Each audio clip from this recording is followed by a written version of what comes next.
British আমলের মতো divide and rule, প্রতিবাদ করলেই ট্যাগ লাগিয়ে দেওয়া হয়। এই ট্যাগানো বন্ধ করতে হবে। এই ট্যাগ দিয়ে এটা নতুন প্রজন্ম, এআই এর প্রজন্ম, এই প্রজন্মকে ট্যাগ দিয়ে থামিয়ে দেওয়া যাবে না। মুক্তিযুদ্ধের চেতনা, এটাকে পুঁজি করে সর্বোচ্চ মুনাফা লোটার সময় শেষ।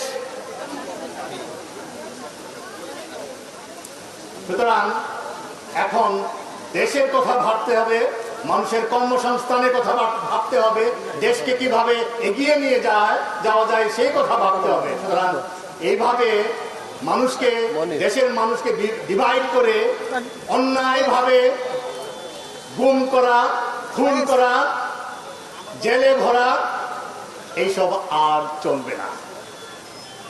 এইগুলো আমাদেরকে থামিয়ে দিতে হবে। দেশটাকে মেরামত করতে হবে। শিক্ষা প্রতিষ্ঠান অবিলম্বে খুলে দিতে হবে।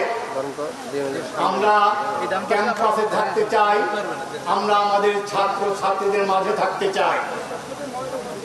সুতরাং বন্যেরা যেমন বনে সুন্দর, শিক্ষকরা শিক্ষার্থীদের মাঝে সুন্দর, আমরা তাদের মাঝে থাকতে চাই। ক্যাম্পাসে কখনো সশস্ত্র বাহিনী, পুলিশ, কোনো আইন শৃঙ্খলা বাহিনীকে দেখতে চাই না। সো নিরাপদ সড়ক যেমন চাই, নিরাপদ ক্যাম্পাস চাই, যেখানে জ্ঞান বিজ্ঞান চর্চিত হবে। সবাইকে ধন্যবাদ।